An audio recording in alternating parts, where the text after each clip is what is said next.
अविनाश, तुम कब मेरी बात सुनोगे? आखिर मैं तुम्हारी पत्नी हूं एम। काव्या ने गुस्से में अविनाश से कहा। अविनाश बिना बोले घर से बाहर निकल गया। अब ऐसा हर दिन होता है। काव्या अपनी सास सुलोचना जी की बहुत इज्जत करती थी, लेकिन सुलोचना जी हमेशा उसे नीचा दिखाने की कोशिश में लगी रहती थी। आज भी वही काव्या ने सुबह जल्दी उठकर नाश्ता बनाया। अविनाश को सूजी का हलवा बहुत पसंद था, इसलिए उसने नाश्ते के साथ हलवा भी बनाकर सभी को परोस दिया। उसके ससुर रमेश जी ने सुलोचना जी को टोकते हुए कहा, ये क्या फिजूल खर्ची है, सुबह सुबह देसी घी का हलवा। सुलोचना जी ने काव्या को डांटते हुए पूछा, क्यों बहू, ये देसी घी क्या तेरे मायके से आया है? मान जी, वो इन्हें हलवा बहुत पसंद है, इसलिए थोड़ा सा बनाया है। यह कहकर काव्या अविनाश की तरफ देख रही थी। शायद वो कुछ बोले। तभी सुलोचना जी ने कहा, मैं सब जानती हूँ एनम, मेरे बेटे का बहाना करके खुद खाने का मन होगा। अविनाश चुपचाप नाश्ता करते रहे। काव्या की आंखों से आंसू छलक गए। इससे ज्यादा बुरा तब लगा जब अविनाश बिना हलवा खाए ही ऑफिस के लिए चल दिए। काव्या घर का काम समेटने में लग गई। इधर सुलोचना जी बाहर ड्राइंग रूम में बैठकर बड़बड़ाती रहीं। काम करके काव्या अपने कमरे में जाकर रोने लगी। कितने नाजों से पाला था उसे उसके पापा ने। उसे आज भी याद है, एक बार उसने गाजर के हलवा बनाने के लिए कहा था, लेकिन मौ ने सूजी का हलवा बना दिया था। पापा को जब यह पता लगा तो वे तुरंत बाजार गए। वहां से ढेर सारा गाजर का हलवा लाए थे और उस दिन बिना कहे 2-3 दिन में गाजर का हलवा बनने लगा। आज उसे सूजी के हलवे के लिए कितनी बातें सुनाई जा रही हैं। उसे गुस्सा सास ससुर पर नहीं, अविनाश पर था, जो कि कुछ नहीं बोल पाए।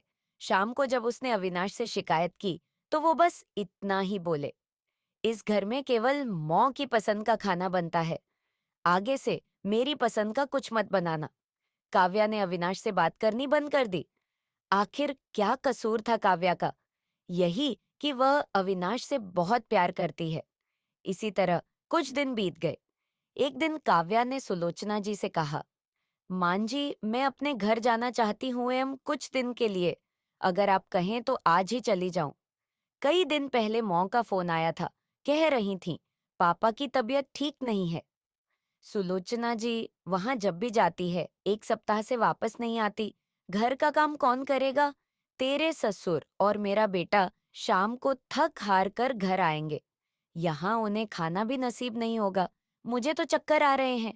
मैं खाना नहीं बना सकती। जाना है तो एक दिन के लिए चली जा। काव्या मन मारकर एक दिन के लिए पीहर पहुंच जाती है। वहां पहुंचकर उसे और भी आश्चर्य होता है।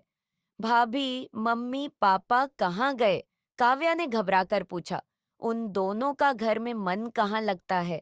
तीर्थ पर गए हैं। न जाने कब आएंगे। वैसे तुम कितने दिनों के लिए आई हो? क्योंकि मुझे भी अपने पीहर जाना है। संगीता भाभी का यह व्यवहार देखकर काव्या चौंक गई। क्या ये वही भाभी हैं जो उनसे बहुत स्नेह जताती थीं? काव्या सोफे पर बैठी सोच रही थी। अच्छा, वो जो भैया ने मकान के पेपर साइन करा लिए थे, मैंने अपना हिस्सा छोड़ दिया था। शायद उसी साइन के लिए मेरे से प्यार जताया जा रहा था। काव्या उठकर खड़ी हो गई। भाभी, मुझे कुछ काम याद आ गया, मैं फिर आऊंगी, कहकर वह तेजी से घर से बाहर निकल गई। पीछे से गेट बंद होने की आवाज से वह समझ गई कि उसके जाने से भाभी को कोई खास फर्क नहीं पड़ा। भारी कदमों से चलते हुए वह मंदिर पहुंच गई, क्योंकि शाम से पहले यदि ससुराल जाती तो सुलोचना जी उससे कई सवाल करती। मंदिर में जाकर उसने भगवान के दर्शन किए, बस न कुछ मांगा न कुछ बोला। भगवान के चरणों में शीश नवाकर वह बाहर आकर बैठ गई। तभी सामने के पेड़ के नीचे उसे अपने माता पिता बैठे दिखाई दिए। काव्या भागकर उनके पास पहुंची। काव्या को देखकर उसकी माँ रोने लगी। बेटी, तू यहाँ कैसे? पापा ने पूछा। वो छोड़िए, ये बताइए आप यहाँ कैसे? आप तो तीर्थ यात्रा पर गए थे। काव्या के सब्र का बांध टूट गया। उसकी आंखों से आंसू बह रहे थे। बेटी, तेरी भाभी ने तुझसे झूठ बोला है। बिजनेस में पैसा लगाने के लिए तेरे भैया ने मकान अपने नाम करा लिया। मकान के कागज गिरवी रखकर साहूकार से कर्ज ले लिया। उसके बाद हम बोझ बन गए, हमें घर से निकाल दिया। पापा अब क्या होगा? काव्या ने रोते हुए पूछा। बेटी, तू चिंता मत कर, हम कहीं वृद्धा आश्रम में चले जाएंगे। तू अपनी ससुराल जा, वहां किसी को ये बात मत बताना। अपने माँ बाप को इस हाल में देखकर वह उन्हें अपने साथ ले जाना चाहती थी, लेकिन जहां उसकी कद्र नहीं है, वहां मॉम बाप की क्या इज्जत होती। भारी मन से काव्या ससुराल की ओर चल दी। आज उसे अपने लड़की होने पर अफसोस हो रहा है। काश वो अपने माता पिता के लिए कुछ कर पाती। घर आकर उसने बहुत मुश्किल से घर का काम निबटाया। उसके बाद अपने कमरे में जाकर गुमसुम बैठ गई। उसकी आंखों से आंसू बह रहे थे। अविनाश अपने ऑफिस के काम में लगे हुए थे। जब वे सोने आए तो काव्या से पूछ बैठे, क्या बात है, आज फिर माँ की कोई बात बुरी लग गई जो आंसू बह रही हो? काव्या अपने को रोक नहीं पाई और उसने रो रो कर सारी बात अविनाश को बता दी। क्या माँ पिताजी को यहाँ ले आई? वे इस उम्र में कहाँ जाएंगे? अविनाश ने कोई जवाब नहीं दिया और करवट लेकर सो गए। इस बात से काव्या को बहुत गुस्सा आया। आज से मैं भी इनके माँ बाप की सेवा नहीं करूंगी। देखती हूँ कौन इनकी सेवा करेगा। रोते रोते काव्या सो गई। 2-3 दिन बीत जाने पर उसकी चिंता बढ़ती जा रही थी। एक दिन वह सब्जी लेने के बहाने उसी मंदिर में पहुंची, लेकिन उसके माता पिता वहां नहीं थे।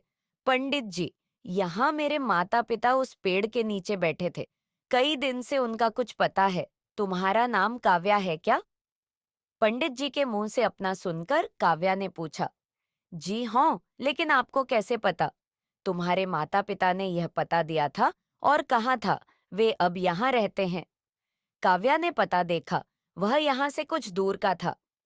काव्या ने मंदिर के बाहर निकलकर ऑटो रिक्शा किया और उस पते पर पहुंच गई। दरवाजा खटखटाया तो एक लड़की निकल कर आई। यहाँ का पता मुझे पंडित जी ने दिया है। काव्या बोली, आप काव्या दीदी हो, अंदर आ जाओ। काव्या को कुछ समझ नहीं आया। वह अंदर गई तो देखा उसके माता पिता सोफे पर बैठे थे। काव्या उन्हें देखकर रोने लगी। बेटी, अब क्यों रो रही है? तेरे कारण हमें ये मकान मिल गया। काव्या आश्चर्य से उनका चेहरा देखने लगी। लेकिन मॉम, आप यहाँ कैसे? और ये लड़की कौन है? तब उसकी माँ ने कहा, बेटी, तुझे याद है, तेरी शादी के बाद तेरी सास ने 40 लाख की डिमांड की थी। दामाद जी को बिजनेस खोलना था, इसलिए तेरे पिता ने उनकी डिमांड पूरी कर दी थी, जिससे कि तू सुखी रहे। जब तू हमसे मिलकर गई, उसके अगले दिन दामाद जी आए। उन्होंने तेरे पापा के पैसे लौटा दिए, क्योंकि उन्होंने कोई बिजनेस शुरू नहीं किया था। तेरे पापा ने मना भी किया, लेकिन वे नहीं माने। उसके बाद उन्होंने प्रॉपर्टी डीलर से मिलकर 2 दिन में यह मकान खरीद दिया। 7-5 लाख रुपए बच गए।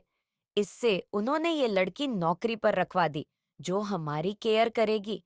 लेकिन मॉ, उन्होंने मुझे तो कुछ नहीं बताया। काव्या की आंखों से आंसू बह रहे थे। वह रोते हुए वहां से अपने घर आ गई।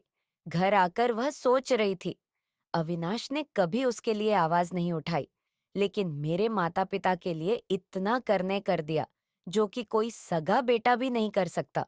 रात को उसने अविनाश से पूछा, आपने ऐसा क्यों किया? अगर मांझी को पता लग गया तो क्या होगा? अविनाश का जवाब सुनकर काव्या रोने लगी। अविनाश ने कहा, जैसे तुम्हारे लिए ये माता पिता हैं, वैसे ही मेरे लिए भी तो वो माता पिता हैं। मैंने पैसे लेते समय ही सोच लिया था कि एक दिन ब्याज के साथ सारे पैसे लौटा दूंगा, लेकिन जब बिजनेस शुरू नहीं हो पाया तो मैं इन पैसों को अपने पास रखकर सही समय आने का इंतजार कर रहा था। अगर मैं तुम्हारे माता पिता को अपने घर ले आता तो उनका आत्मसम्मान हर दिन उन्हें धिक्कारता। बेटी के घर वे रहना पसंद नहीं करते। वे अपमानित न हो, इसलिए मैंने ये सब किया। अविनाश, मुझे माफ कर दो। आज तक मैं तुम्हें गलत समझती रही। तभी पीछे खड़ी सुलोचना जी बोली, बेटी, वह पैसा हमने उधार लिया था। वह तुम्हारे पिता की अमानत थी। मैंने और अविनाश ने पहले ही फैसला किया था कि ब्याज के साथ तुम्हारे पैसे लौटा देंगे। चल अब सो जा, सुबह नाश्ता टाइम पर नहीं बना तो अच्छा नहीं होगा। उनकी बात सुनकर काव्या, अविनाश और सुलोचना जी जोर से हंसने लगे।